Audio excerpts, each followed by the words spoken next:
right, good evening and welcome to the Planning Commission meeting of Monday, March 9th, 2026. I now call the meeting to order. It's time for the Pledge of Allegiance, and tonight we will be led by Vice Chair Zick.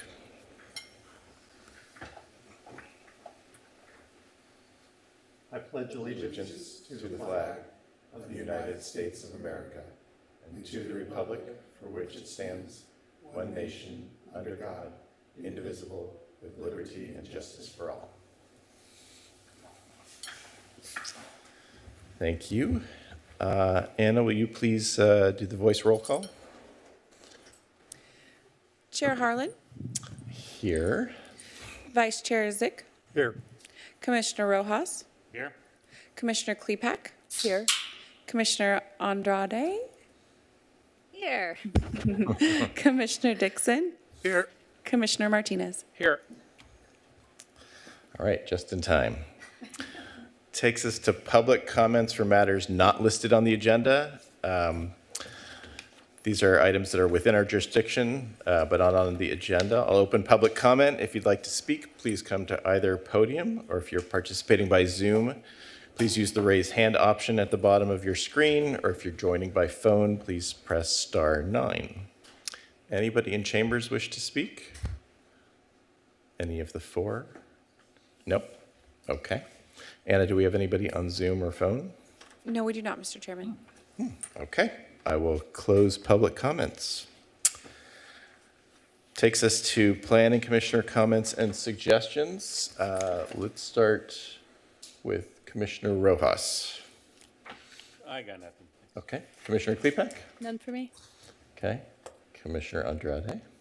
Yes. I'll just start off.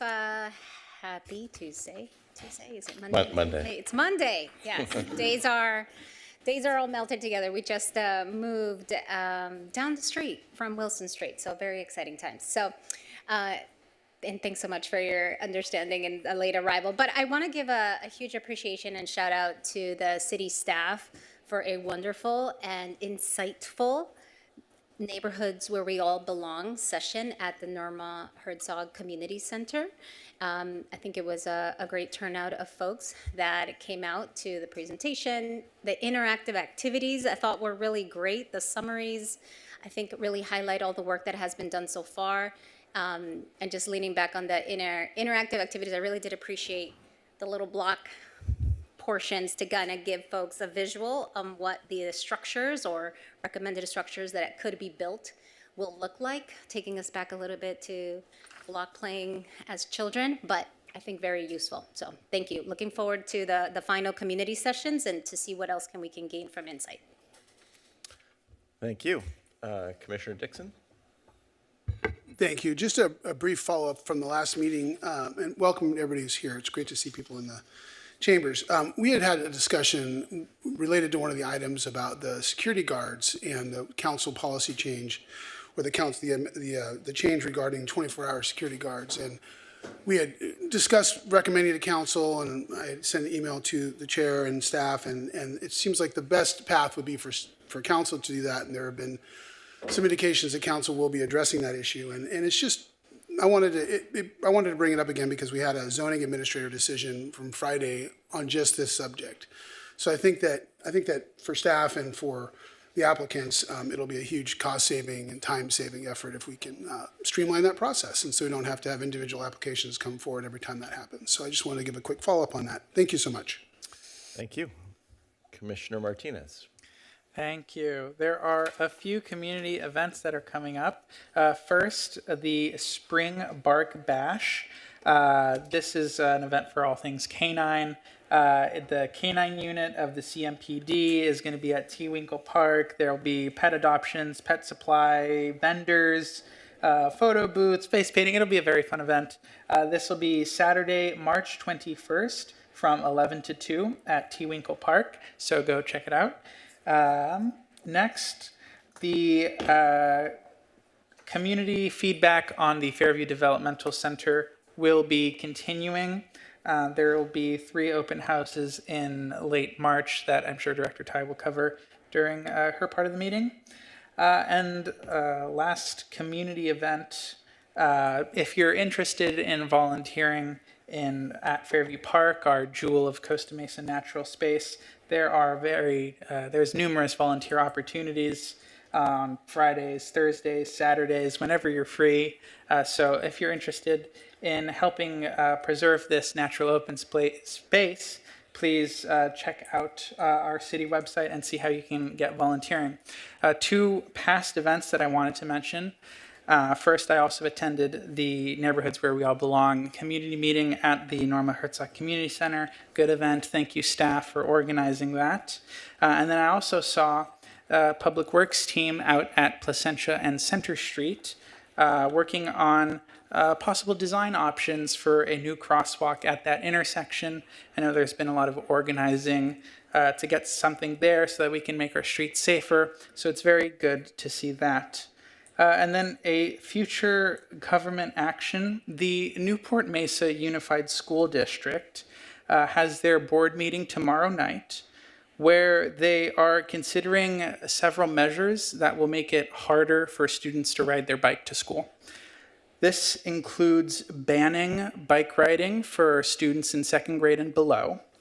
It includes requiring a waiver, consent form, and training in order to ride a regular bicycle between 3rd and 8th grade, and also making the process difficult if you're riding simply a Class 1 e-bike. That's the least powerful of the e-bikes, I'll put it, for high schoolers.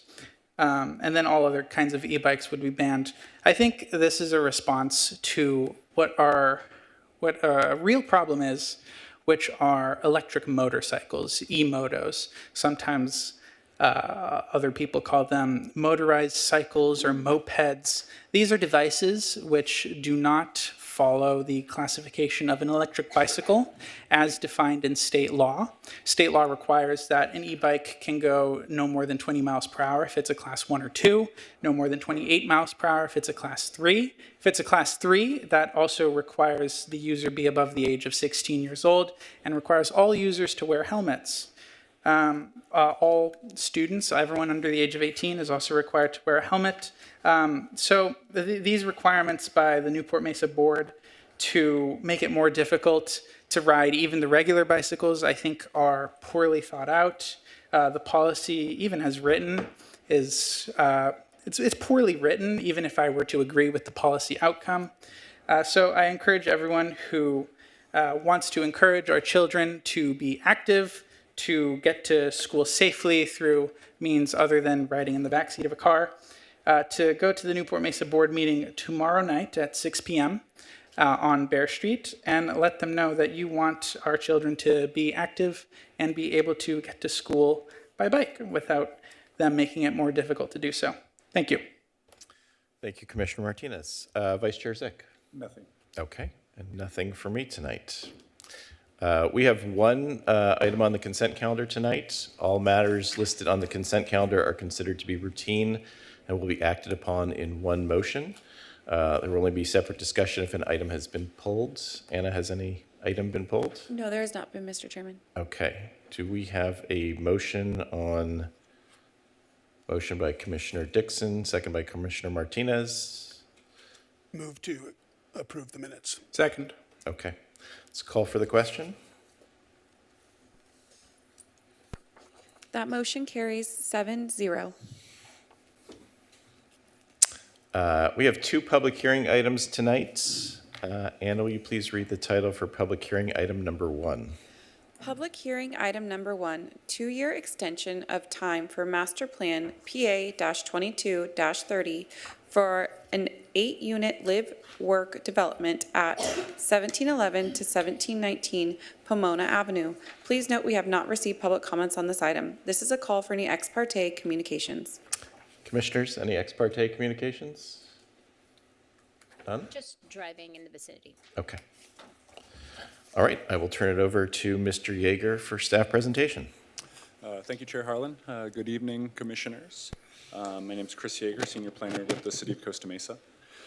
So the project here tonight, it is a 2-year extension for the Live Work project on Pomona. The project included 8 Live Work units with ground floor workspaces and garages and then living space and a roof deck above. The project includes a rear parking lot for guest parking as well. Back on March 17th, the director allowed a 180-day extension already for the project, so it would extend to March 17th, 2026.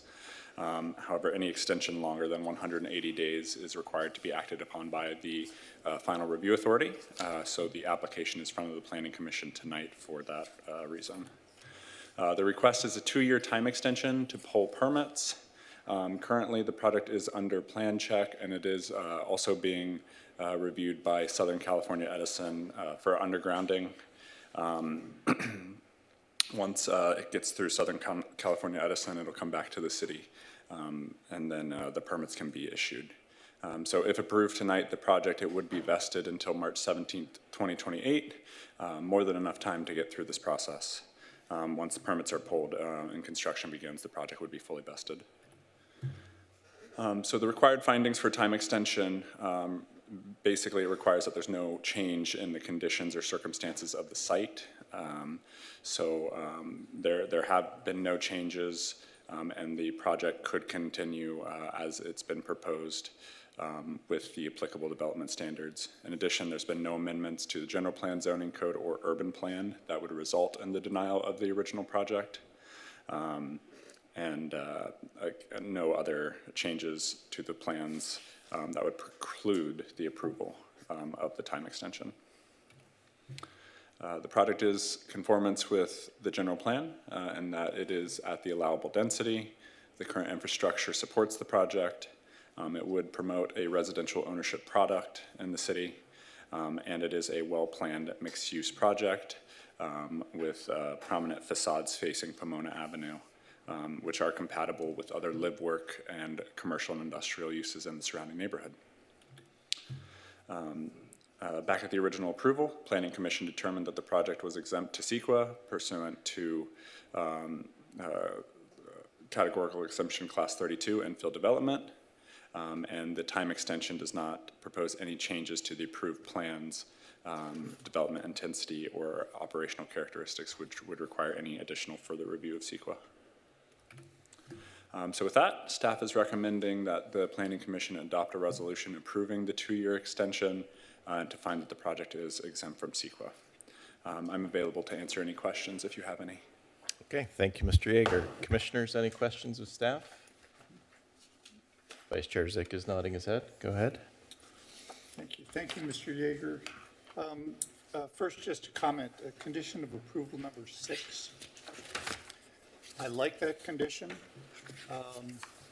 I think it's appropriate to give some notice to a buyer, although it might be obvious if they're buying a property that's in the middle of an industrial zone. But I think that's a good thing to include in the conditions. If you did not include that as a condition of approval, would the city be at any risk?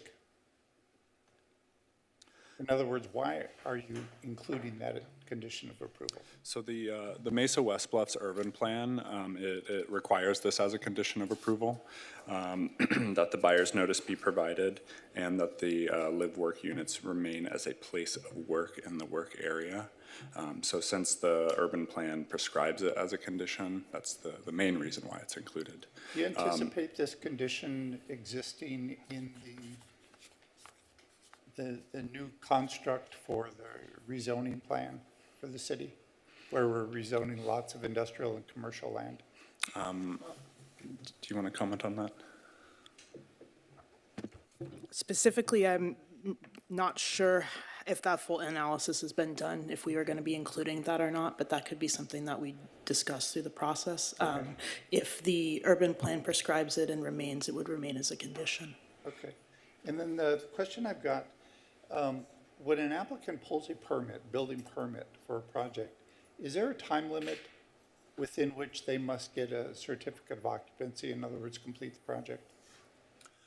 So there's no time limit to obtain the certificate of occupancy. However, there are time limits to receive inspections. I believe it's 1 year after it's issued, you must have a completed inspection on the project. What happens if you don't? Then the permit would be void. And typically, the requirement is that it's diligently pursued. I can pull, there's an actual term, you might want to speak to that. Yeah, there's, the building code has set time intervals for certain steps. Active construction projects have to call for inspections every 6 months. And they have to, yeah, they do have to diligently pursue. And then if there's no activity, the permits do expire, and the building official does have the discretion to extend permits when there are extenuating circumstances, particularly when we are trying to keep projects moving when the building codes are changing, for example. So we tend to work with them, but there are set timelines. Okay, and then, I'm sorry, my other question has to do with this letter from Build Group Properties. And kind of goes to what I see as their rationale or justification for the request, which is that the plan check process with the city takes much longer than expected.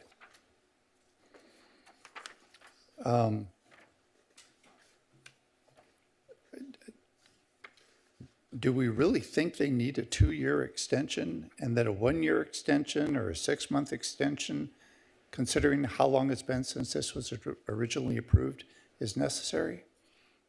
No, I don't anticipate it taking 2 years.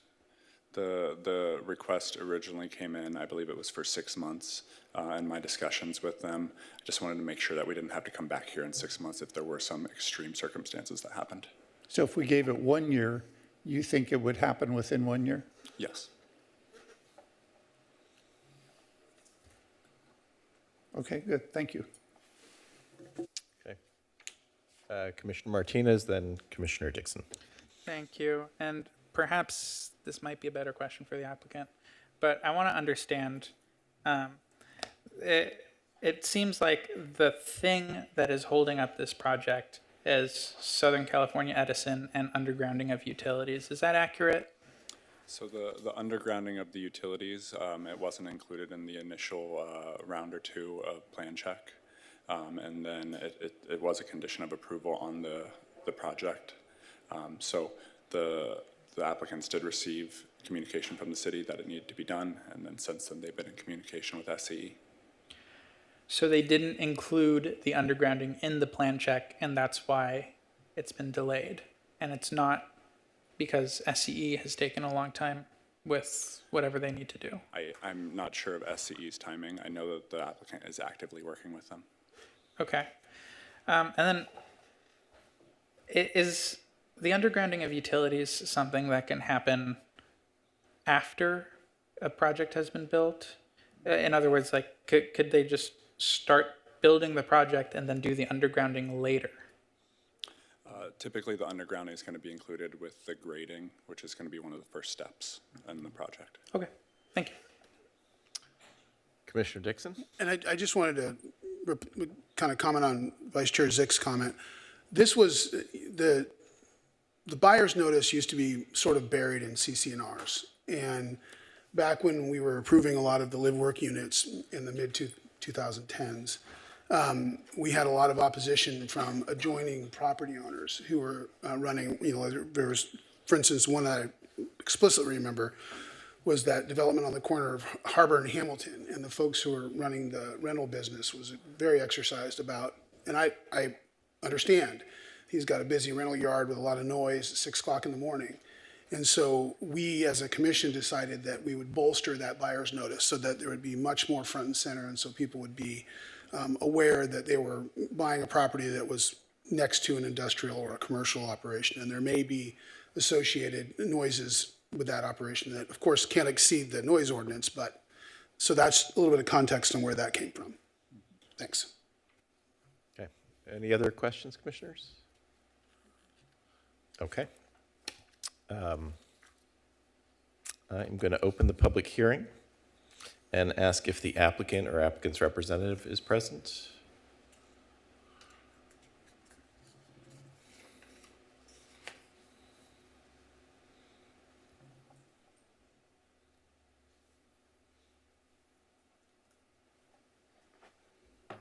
Hi, Commissioners. Yeah, my name is Dirk Thalen. I'm with BSB Design, and applicant's not here, but I can answer any questions they have. Okay. Commissioner Martinez, do you want to follow up on your question? I think that may have been ripe for the applicant. If you remember the question and if you just want to answer it, or else I can restate it. If you can restate it, please. Yeah, could the undergrounding of utilities happen after, like, the main part of the project is being built, or on a later time period so that main part can start before the undergrounding? Typically, all the site improvements have to happen prior to construction. All right. And while I have you up here, I mean, I guess you're not exactly the applicant, but it says in the letter, the plan check process with the city of Costa Mesa taking much longer than expected. And I want to know if there was more info on that. Was it timelines? Was it this undergrounding requirement? Or if you have any other information? No, I agree with what staff mentioned in the presentation. And Southern California Edison is typically has a long period of plan check to get projects built and to get transformers nowadays. It takes years. You got to order them, while you're in plan check. So it's just the time of our, to get electricity is not easy nowadays. Okay. Commissioner Dixon? And Vice Chair Zick may be stealing your thunder here, but so do you anticipate getting that SCE process completed in a timely manner, or is it still sort of kind of in the ether? No, it's not an ether. The dry utility consultant's currently working on it, and I agree with what staff indicated in their presentation. But just in case something did come up, it's always better to have a little bit more time so we can solve that issue. So that was the reason we're asking for 18 months. Thank you. Okay. Any other questions? Okay. You're Thank you. free to sit down. Thanks. Anybody else in chambers wish to speak to this item? Seeing none, Anna, do we have anybody on Zoom or phone? No, we do not, Mr. Chairman. Okay. I will close the public comment portion of the hearing. Commissioners, any further questions of staff? If not, does somebody want to make a motion? Vice Chair Zick? I move that we adopt a resolution approving a one-year time extension for PA 22-30 master plan allowed for an 8-unit live-work development, and find that the project is categorically exempt from the provisions of the California Environmental Quality Act, CEQA, per CEQA guidelines, section 15332, class 32, infill development. Okay, is there a second? Second by Commissioner Dixon. Vice Chair Zick, do you want to speak to your motion? This was approved a long time ago, and based on staff's comments and my expectation that the applicant will be diligent, I think 1 year is plenty of time for them to get to the point of pulling the building permit. Okay. And just, I agree with Vice Chair Zick, and I think that the 180 days the applicant asked for, or the 18 months included the 180 days they already got. So this 1 year is appropriate, and I would support the motion. Wish they get approved quickly. So just a quick question for staff. The applicant did ask for and receive an extension at one point, correct? Correct.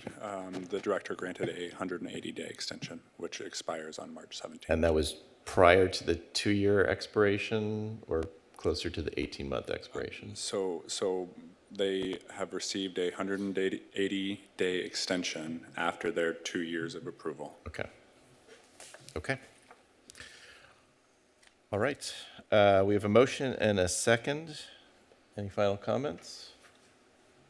Okay, let's call for the question. Well, just Go ahead.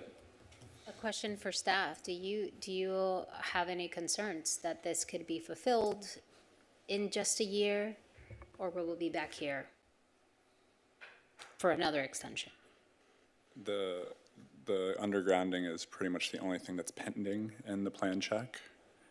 So, I mean, it's in SCE's hands at this point, so I can't for certain say it'll be a year. Right, because But- otherwise your recommendation tonight would have been just 1 year, right? If we felt that assured that it could happen within a year. Yeah, but I would imagine that this could be completed within a year, but again, I can't say with certainty. One last question for staff. So if we grant a one-year extension, applicant cannot fulfill its obligations by then, can they then request another extension? Yes. Okay. All right. Okay. Director Tai? Chair and members of the Planning Commission, if you would indulge me, while Senior Planner Yeager has indicated that, the only outstanding item is the utilities, I would also say if the commission were to grant a one-year extension tonight and something else unforeseen were to happen, which none of us sitting here in this room would have any idea of, if the applicant had to come back for another extension, they would have to pay another application fee, for example.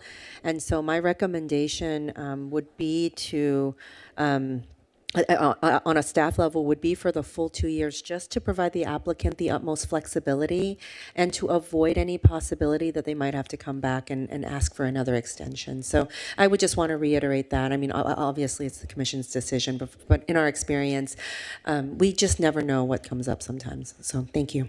Okay. We have a motion on the floor. I do have a comment on that one. And a second. Hold on. Okay. Go ahead, Commissioner Rojas. Yeah, I mean, I don't know why we're painting the client into a corner based upon third-party expectations they have no control over. It's better to have and not need than need and not have. So I won't be supporting a motion of 1 year, but I would be glad to support the motion of 2 years, just to keep it simple, just to streamline the process with them, because I don't think we should limit the client nor the staff for something that's third-party that we have no control over. Okay. Any other comments or questions? Commissioner Andrade? Similarly, I think we've often heard in this space on encouraging the city staff to be supportive of business, limit roadblocks and red tape just to be able to move projects forward. So especially in today's climate and economy and the state of commerce internationally, I would hesitate to give this very tight window when we have our city staff that is recommending a full 2 year just for that added accommodation and to simplify, hopefully expedite the process. I'm sure the developers want to build as soon as possible anyways. So leaning in with that expectation, I would support the 2 year extension as recommended by staff. Okay. Vice Chair Zick? Question for clarification from staff. Did the requirement for undergrounding, was that included in the original approval in 2023? Yes, it was. Okay. So I'm going to stick with my motion, and the rationale I have is, while it's true, we have no control over Southern California Edison. We didn't communicate with Edison, nor would we. This isn't our project. We have nothing in front of us from the applicant that says, hey, I contacted them the day after the Planning Commission approval in 2023, and this is how long it's taken them to get back to me. These delays are killing me. I need more time because they're just dragging their feet. We have nothing in the record to support that. We don't even have the applicant here. We have a representative, so no disrespect to him. But I mean, we're not here to handhold people. They're managing the project and have presented no evidence that Edison is delaying them. They've had a lot of time to get this thing through. Okay. I'm going to offer a substitute motion, which is an 18-month extension. And I agree with Vice Chair Zick that there really isn't anything in the record that shows the applicant's need for this, or at least a significant amount. And quite frankly, it's troublesome when an applicant is making a request and there's a one-line request in the record. I want to see something more. On the other hand, I do recognize it takes a long time for these things to happen, and especially when something requires an approval of an outside agency. So to me, 18 months seems reasonable. It sort of seems like where we're all kind of falling. And I think that would give the applicant at least adequate time. And we know that they recognize that they need to get it done or they're coming back to pay another fee for an extension. I see a second by Commissioner Martinez. Do you want to speak to that? Mr. Chairman, I agree with you. This 18-month extension would be a total of 2-year time extension, including the 188 days that were previously approved, so I will support the motion. Okay, thank you. All right, so we have a motion and a second. Let's call for the question. Oh, Vice Chair Zick, you want comments? Yeah, I'll be supporting your motion in spirit of collaboration.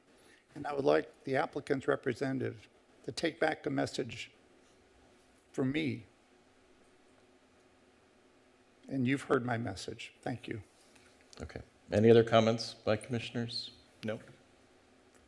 Commissioner Dixon?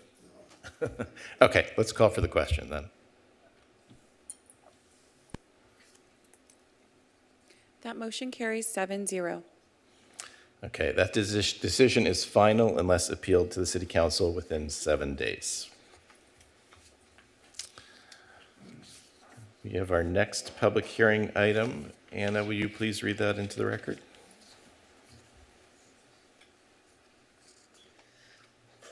Public hearing item number 2.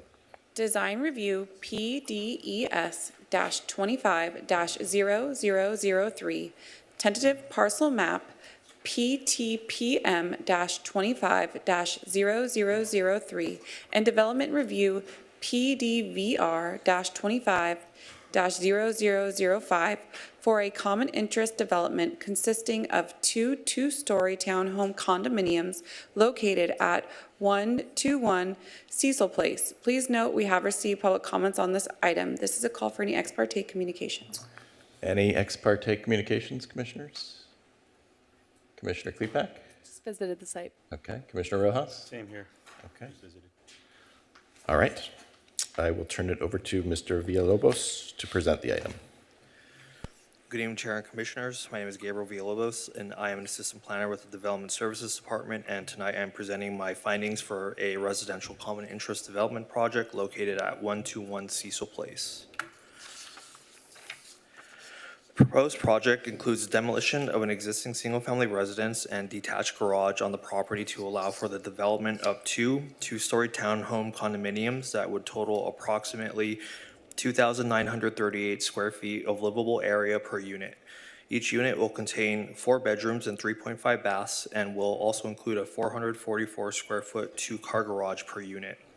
The proposed project is a residential common interest development which proposes to subdivide the property into 2 condominium units on a commonly shared parcel. Each unit will be owned separately, and the driveway area, landscaping, and open space will be commonly owned but privately maintained by each respective owner. In addition, the project has been reviewed for compliance with the residential design guidelines through a development review as required by the zoning code for new 2-story construction in a multifamily zone. Other site improvements such as a new driveway approach and sidewalk are also incorporated into the project design. The subject property is located on the south side of Cecil Place between Newport Boulevard and Eldon Avenue. The property is zoned R2MD and is surrounded by both residential and commercial uses, including a mix of single and multifamily housing, as well as some commercial developments, including a hotel and food establishments in the immediate vicinity. The slide above includes some photos of the existing conditions on the site, depicting the existing residential development, what other developments exist in the immediate vicinity, and the proximity to Newport Boulevard and the 55 freeway.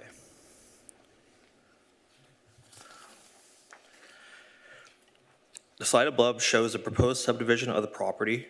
This includes the establishment of 2 individual condominium units for each dwelling unit on the property as shown in red and blue. The common lot is shown in green, and the proposed 3-foot dedication for the public right-of-way is shown in orange.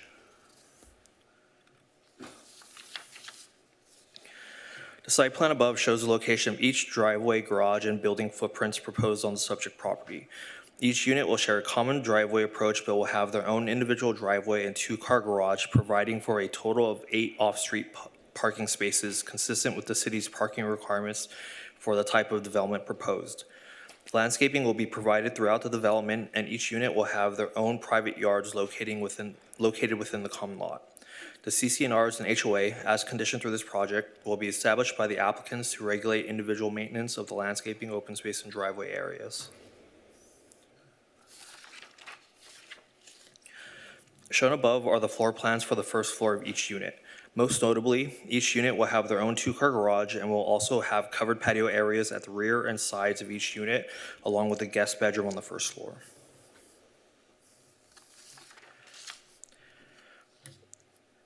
The slide above shows the second story floor plans where the 3 remaining bedrooms for each unit will be located. The windows and second story setbacks have been evaluated for consistency with the city's residential design guidelines and shall maintain an average setback distance of 10 feet and shall utilize obscured glass windows to limit privacy impacts to adjacent properties as described in the staff report provided to the Commission. Shown above are colored renderings of the proposed development for the subject property. The proposed dwelling units will be attached to each other similar to that of a townhome and will be designed to incorporate architectural articulation and offsets to provide an aesthetically pleasing design to this residential development. The development will use a mixture of finishes and materials and will comply with several key aspects of the residential design guidelines, including massing, second story design, elevation treatments, and window placement. As described in staff report provided to the Commission, the proposed development meets the findings required for both residential common interest developments and tentative maps. As such, staff recommends that the Planning Commission adopt a resolution to find the project is exempt from CEQA per section 15.315 and section 15.303 and approve the design review, tentative parcel map, and development review applications subject to the conditions of approval. That concludes staff's presentation, and I'm available for any questions. Thank you very much, Mr. Villalobos. Commissioners, any questions of staff? Commissioner Martinez. All right.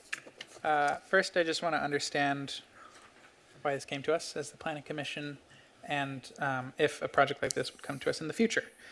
So first, if I understand correctly, because this is not zoned single-family residential, SB9 is not applicable. Is that correct? Yes. Thank you.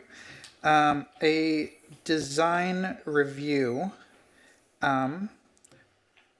Which of these, so there's 3 different applications here, right? The design review, the tentative parcel map, and the development review. Which of those cause it to come to us as the Planning Commission? And I'll stop there for now. Yeah, it would be the design review application, which is required for new residential common interest projects. That is pursuant to section 13-38, subsection E1 of the Costa Mesa Municipal Code. That's the only one that causes it to come to us. To the Planning Commission specifically, yes. And just to reiterate, as Gabe has said, is the tentative map requires a design review project. So it's not just at its face a design review application, it's combined with the map. Okay.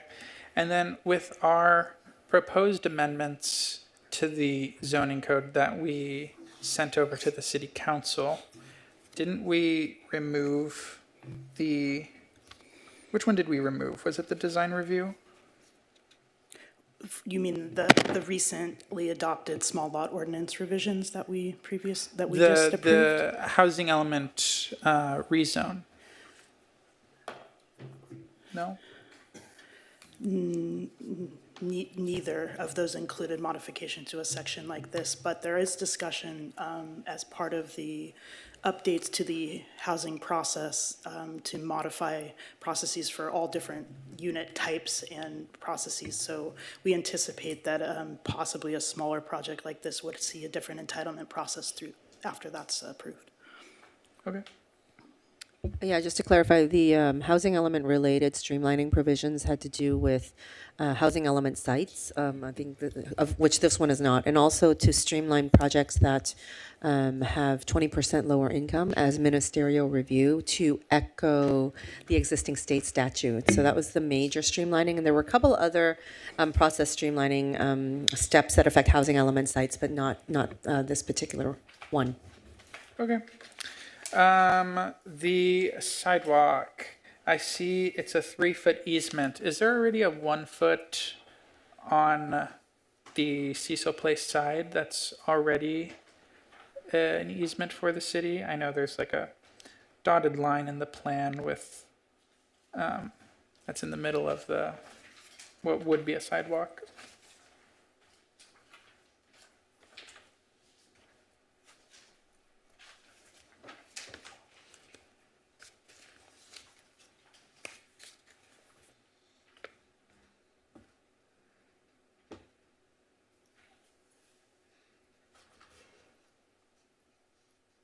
So the first dotted line that you are referencing would be the location of the current width of the public right-of-way, and it's from there where the 3 feet is being taken from. It appears that the current width of that, measured from the center line, is approximately, I believe that's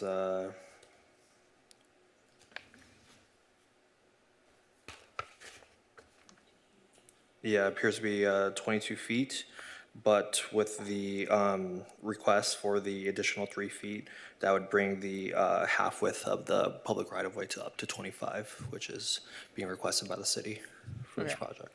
I just want to make sure that there's 4 feet for sidewalk easement, which, if I'm right, is the ADA standard.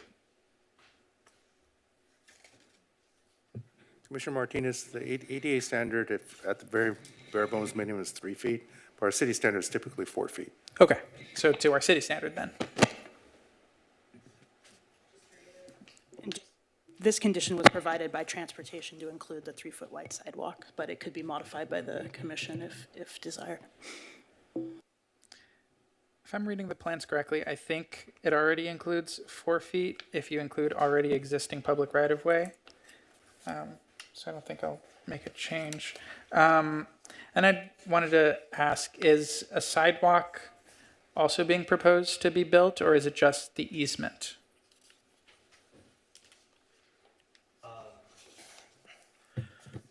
As of now, it appears that it would only be the easement that's being requested, and I do not believe that a sidewalk was included as one of the conditions of the project. Okay, thank you. Okay. Any other questions of staff? Nope. Okay. I will open the public hearing, ask whether the applicant or applicant's representative is present. And if so, please come to the podium. And if you could state your name for the record, and then 2 questions. Have you read the conditions of approval, and do you agree to those? I've read the conditions of approval, and I do agree with them. My name is Josh Martinez. Okay. Floor is yours if you want to present anything or respond to any questions. Just a brief summary, if that's okay. So good evening, Commissioners. My name is Josh Martinez with OSA Homes. I'm the project lead designer and authorized representative for the property owner, Cecil Ventures LLC, for the project located here at 121 Cecil Place. First, I would like to thank our assistant planner, Gabriel Villalobos, and the city review staff for the coordination and thoughtful review of the project. We have carefully reviewed the staff report and conditions of approval and appreciate the time the staff has put into the process. The proposal replaces an older 1927 single-family residence with 2 new ownership homes, providing additional housing opportunities within an established residential neighborhood, while remaining consistent with the city's general plan use and designation. From a design standpoint, the project incorporates pitch roof forms, articulated massing, and varied exterior materials to help the homes integrate with the surrounding neighborhood. The shared central wall configurations allows us the development to efficiently utilize the building envelope while maintaining setbacks, preserving open space on the site, and reduce overall building bulk compared to fully detached structures. We have coordinated with the city arborist regarding the existing frontage trees, and landscape proposes 6 new trees in the front yard adjacent to the new driveway, helping enhance the streetscape. The project will also include some frontage improvements along Cecil Place, including the installation of a new city standard sidewalk and parking landscape. If approved this evening, our team intends to proceed into building permit plan check and move forward with construction following permit issuance, subject to the city's review timelines. We appreciate staff's recommendation for approval and would be happy to answer any questions the commission may have. Okay, thank you, Mr. Martinez. I know we're going to have some questions. I just want to jump in quickly. You did mention construction or installation of a sidewalk. Is that correct? Just to clarify earlier comments, pursuant to condition of approval number 34, the Public Works Division did condition that the applicant obtain a permit from the City of Costa Mesa at the time of development to construct a residential sidewalk per City of Costa Mesa standards. Okay, thank you. Appreciate that. With 4 feet clear, with 4-foot clearance as written in the condition. Okay, good. Sorry, any other commissioners have comments or questions of the applicant? I do, before you sit down. So, Mr. Martinez, were you the project designer for the project to the east of Eldon on 161? I am. Okay, so it's, to my mind, it's a very similar design. The footprint's a little bit different, but it's essentially garage fronted, entries on the side yard, shared wall, correct? Yes, the program is articulated the same. The architectures and massing is a little bit different on this one. Yes, it definitely is different. The project at 161 was approved in January of 23, and I think that it was actually at the staff level. It was a development review, if I remember correctly. So it didn't come to Planning Commission. But was there any discussion with staff, either at that time or even in this process, about basically how the buildings front Cecil? In other words, you're proposing basically a garage on both sides with entries on the side. Was there any consideration for a different kind of design? None at the time, and there was no questions regarding that. Okay, all right. Any other questions of the applicant? Yeah. Commissioner Andrade. You mentioned just now a little bit about the landscape and looking at attachment 5 of the application. It looks like so I appreciate, first off, by the looks of it, that you're going to be creating a sidewalk where there wasn't one. But it looks like you're also, based on the design map, that you'll have to remove the tree that currently exists, the large tree that's in place right now, right? Or are you kind of building around it, or? The trees are positioned in a non-conforming zone, so if the sidewalk were to be installed, we'd have to relocate the tree. But we spoke with our city arborist, and the recommendation is provide at least 6 trees, which we comply with in our site plan and landscape now. Okay. Could there be an opportunity in your design, because again, appreciate to have 6 trees installed, but to be along the sidewalk so that it's actually kind of making it pedestrian friendly, creating some shade to, pedestrians? They're just placed too close to the sidewalk. I'm not sure if ADA will be a standard if the tree's in the middle of the sidewalk. If they're just in a non-conforming zone. So we're subject to essentially relocate and plant new trees to keep up the streetscape of the city. Correct. So I understand you have to remove this, looks like an elder tree here, but the 6 that you're putting in, is there an opportunity to put it along the sidewalk to kind of, again, bring some shade to pedestrians?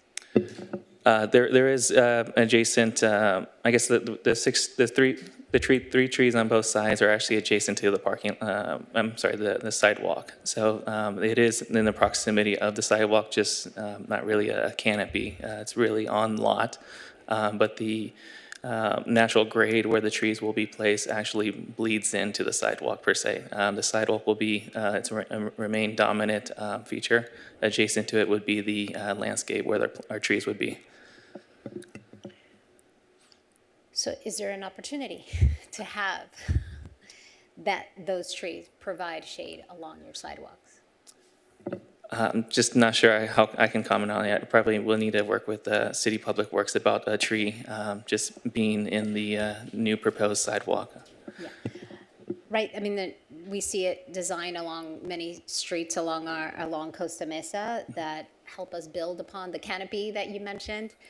Is one of kind of the key concerns of residential areas, right, where it's just uncomfortable to walk around our neighborhood when it's unbearably hot. And so having trees that help us build along that canopy would really be helpful. So if there's any opportunity of, you know, again, I'm not an arborist or a developer here, but a designer here, but how could we, again, just for the public good, to kind of be inviting in this neighborhood? There's a lot of commercial around.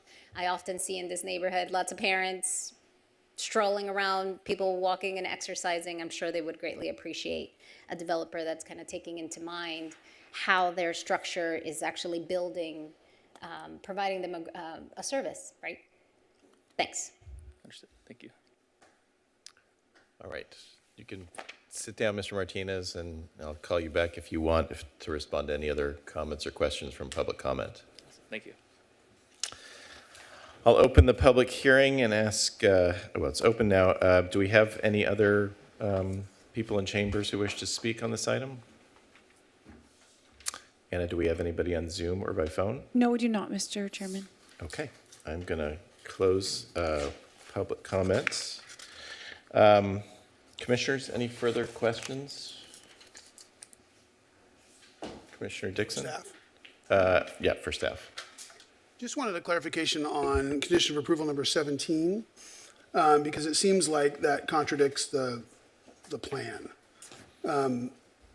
Just that it says all trees damaged will be replaced, maybe all trees removed or destroyed. I don't know if that condition, if you're looking at it like a lawyer, it may seem like you can't remove the tree, it's just whether or not it's damaged. Just curious if that was the intent or if that's just a standard condition that was damaged is synonymous with destroyed or removed in this context. So generally speaking, whenever there is a proposal to remove trees pursuant to the city's landscape ordinance, they're required to consult with the Public Works Division as far as a plan for replacement trees.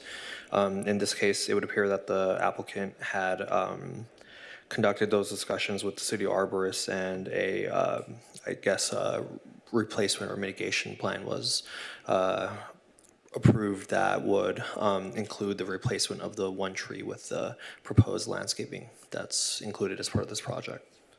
Okay, thank you. Okay. Any other questions, comments? Staff, can we bring up the slide with the elevations?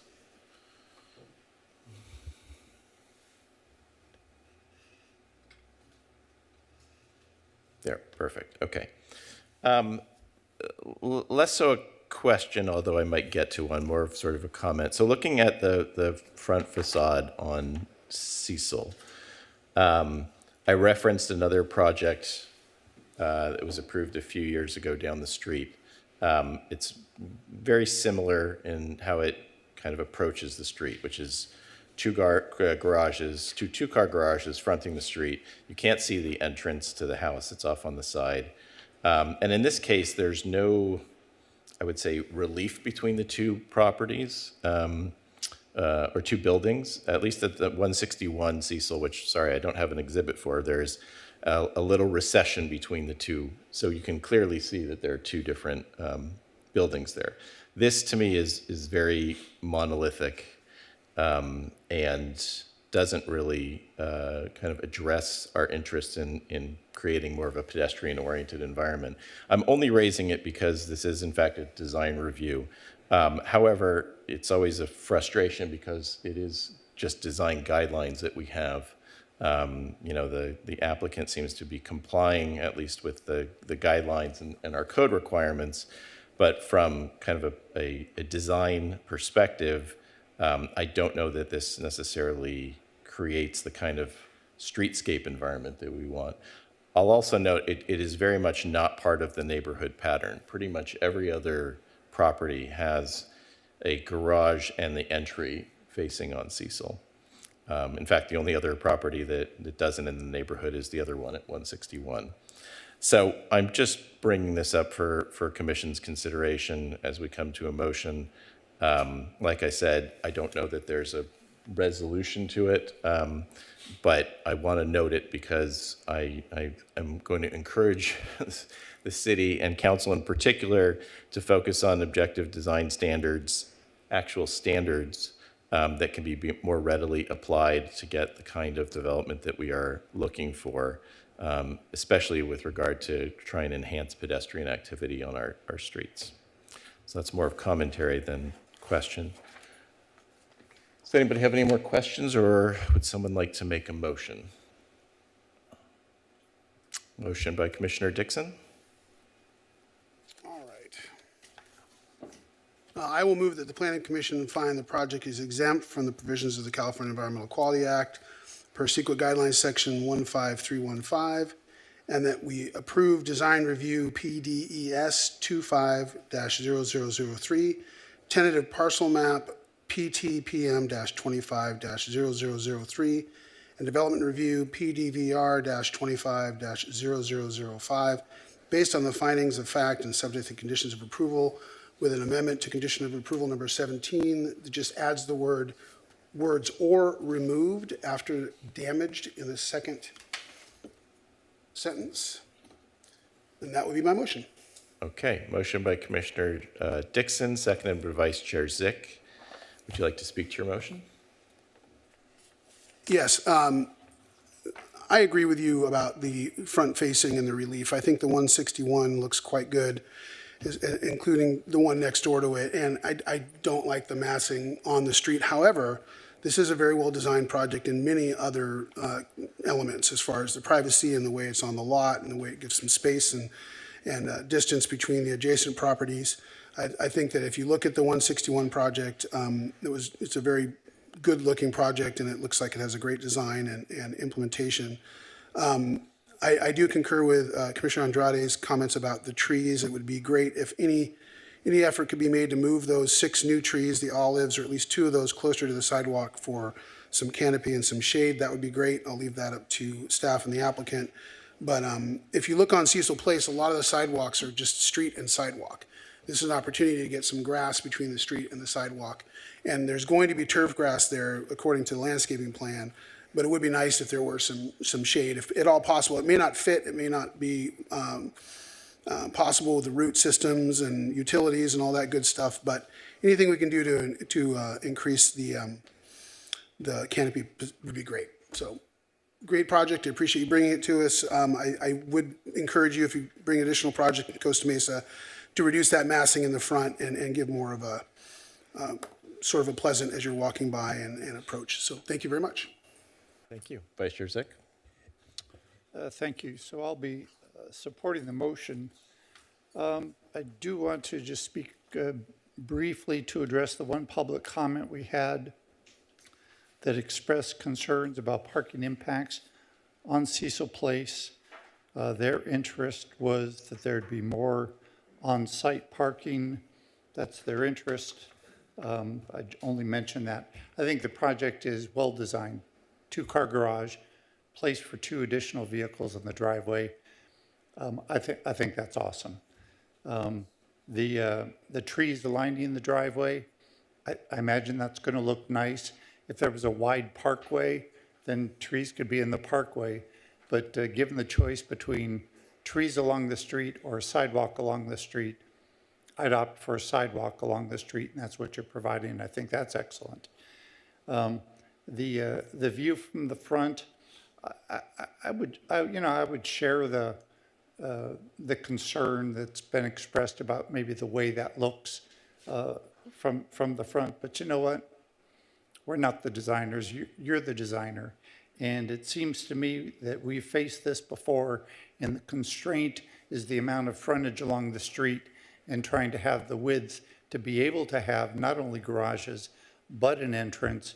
And I can see your challenge to do that. The way you've dealt with the entrance, it actually gives more privacy to the entrance as opposed to right up against what is a busy street very close to Newport. So I think this was a tasteful design, and I'm in full support. And thank you for providing ownership housing. That's what the city needs desperately. Thank you. Commissioners, any other comments? Commissioner Andrade? Yes, I support the motion. I would ask for Commissioner Dixon, instead of making it a suggested or leaving it up to city staff on maybe just requiring it, figuring it out, right? There's many streets and great developments across our city that are these double townhomes in a single lot that have a safe ADA sidewalk providing shade. I think that you bring a very good point that because it's a garage, it's not even the front entrance, so it's not like it's going to be blocking, someone's front door or access to their home. But then again, it provides a sense of community by expanding the tree canopy. I'm sure there's some creativity, crunch some numbers, and then a way to adapt it so that we still have our full sidewalk, we still have ADA compliance, while, again, expanding the canopy, especially in this area. I see it all, I drive by here all the time. There's a lot of pedestrian movement. So again, it would be an opportunity to make our development more in alignment for what the city wants to see. Is there a suggestion for language? To not, I think you mentioned in your motion, suggested trees to expand the canopy, maybe is trees in the front to expand the canopies. A must, I don't know, a must or a must have, I don't know what the proper language would be, but a requirement for them to go back and create it, make it happen. I appreciate that. I think that if you look at the landscaping plan, if you look at the site plan, where any trees would go in the parkway would be almost opposite the far forward olive trees, the 24-inch box trees that are, if we can get to that. That I think it's 6 and 1/2 dozen the other if you have the trees adjacent to the sidewalk on the property side as opposed to the parkway side. And the parkway side may be an issue with roots and utilities because there's a gas meter and a mailbox and an electric meter that are going to be located there. So I think that the motion suggesting that and this is directed to staff and the applicant as well, where you wanted to move one of those olive trees or the other olive trees forward as close as feasible to the the sidewalk. That's the intent of my motion. If that is clear enough, I'm not sure if that's actionable with a narrative or if Is it that way, sorry, is it actionable that way, the way it was outlined? I think it would be helpful to amend the motion. I think as it stands right now, it would indicate just replacement of the trees, but not necessarily proximity or location. All right, you want me to read the entire thing again or just make that particular amendment? I think as it stands right now, we have that the words after damaged or removed were added. And you can also include replaced, or we can include the intent is to move those trees as close to the sidewalk as possible. Okay, so yeah, we'll add the amendment to conditional approval number 17 to place 2 of the replacement trees, two of the replacement trees for the removed additional tree as close to the sidewalk as feasible. Sure. Okay. Okay. Any other Vice comments? Chair Zick, do you concur with that or? Yes, thank you. All right. Was he Vice Chair Zick? Yeah, I don't have a problem with it. I'm a little bit familiar with olive trees, and the roots seem like they would be a problem if you tried to put it right up against the sidewalk, but I leave it to staff and the arborist and Public Works. Close as feasible. To not do anything dumb, just to, Give a shade. As we're reviewing them, the sidewalk integrity will be important, so it will make sure that they're placed so that they won't cause an issue. Yeah, 6 inches won't make a difference for shade. Okay. Thank you. Are we okay on the language then? I believe so, right? Commissioner Martinez? Thank you. First, I wanted to clarify my previous question about the design review. In our first February meeting, our recommendation to council was to eliminate design review as one of the planning applications. You can look at that if you want. So yeah, that was one of the things, but I imagine that the tentative parcel map might still be required to come up to us. This adds a sidewalk in an area where it doesn't currently exist, and I am supportive of that. Hopefully, with this amendment to the motion, we'll add more tree canopy, and I am supportive of that. And it adds another housing unit to our city, which is very needed. So I am supportive of that, though I do concur with the chair's comments about the design. And I encourage staff in future applications to give some guidance to applicants on wanting more pedestrian-oriented development, the frontage facing the street, as close as possible with our current guidelines, promoting more pedestrian-oriented public right-of-way, and encouraging this tree canopy to benefit the pedestrian experience. Thank you. Thank you. If there are no other comments, let's call for the question.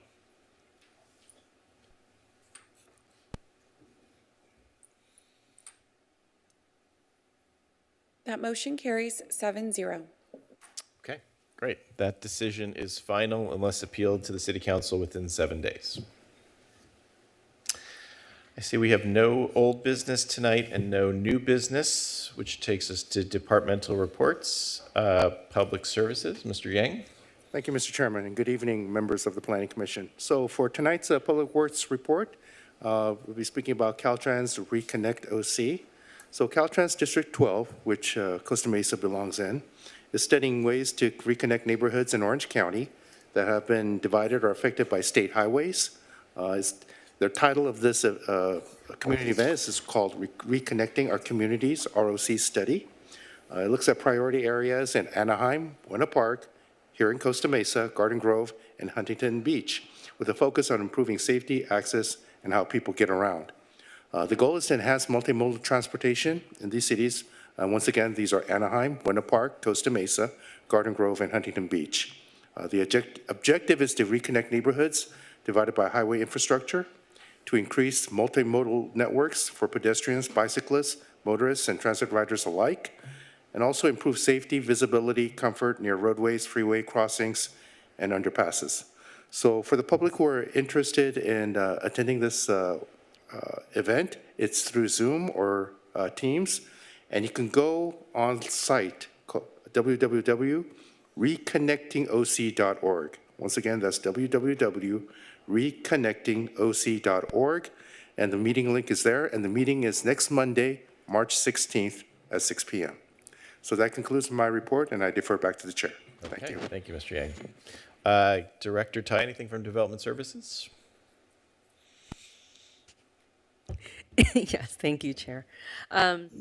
I do have an update tonight. So first of all, I would like to thank the community and members of the public, as well as the hardworking staff throughout the city that put together 3 successful workshops on neighborhoods where we all belong this past week. There were 2 workshops that were in person, one at Norma Herzog and then also the Senior Center. And the city also put on a virtual workshop. At the in-person workshops, participants had an opportunity to catch up on round 1 of outreach, as well as look at proposed development standards and provide feedback on objective design standards, as well as play a building block exercise that really visualizes and demonstrates, in physical 3D form how density can be arranged. And so very productive. And So I wanted to thank everybody. In terms of the theme of neighborhoods where we all belong, that continues at the March 17th City Council meeting coming up next week. There will be 2 agenda items that the Planning Commission provided recommendations on. The first is the general plan amendment requests for properties from 3 different property owners to be removed from the housing element sites inventory, and also requests from, I believe, 2 property owners to add their sites. There is also the rezoning item to implement the housing element related zoning changes, and that will both be going to public hearing at council on March 17th. Also going to city council on that same day is the general plan and housing annual progress report that where we prepare a rundown on all the accomplishments related to the general plan and housing element. That will be submitted to the state on April 1st, but shortly after we go to council, we'll also be presenting to the Planning Commission as well, and that will provide an opportunity for any questions here in this forum. Another 2 more related items. One is the department will be presenting an item to award home funds. Home funds are a federal type of grant intended to fund affordable housing.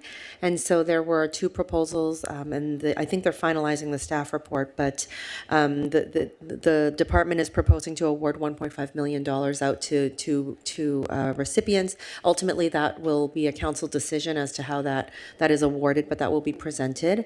And then lastly, there will be an agenda item pertaining to a funding request from Jamboree Housing on the Jamboree Senior Housing Project that the Planning Commission had spent some time on their entitlement. And that funding request is to close a funding gap that has come up due to some shifting of funds from many different policies, both local all the way up to the federal government. Also upcoming on City Council in April, there will be the public hearings for the Ohio House Sober Living Home application, as well as the Step House Recovery facility that the Planning Commission rendered a vote on, and there was a call for review. So that will be coming up in April. Going back to the outreach theme, so Fairview Developmental Center specific plan will be ready for unveiling later on this month. There will be 3 outreach events, one on March 24th at the Costa Mesa Country Club, one on March 26th at the Senior Center, and March 30th will be virtual. We're trying to do these in different settings as well as virtual, just to provide accommodations for people on different sides of the city, and also those that work or have different schedules. And so for the public that is listening, specific plans do serve as the zoning document and the regulatory document for this very important Fairview Developmental Center site. So please stay involved, get involved if you haven't already, to be a part of the future of this important property in the city. For more information, the FDC website is www.fdcplan.com, and there you'll also find the information on the workshops. And that concludes my my report tonight. Thank you so much, Chair. Thank you, Director Tai. City Attorney, Mr. Preziosi. Thank you, Chair Harlan. No report this evening. Okay, excellent. I will adjourn the meeting.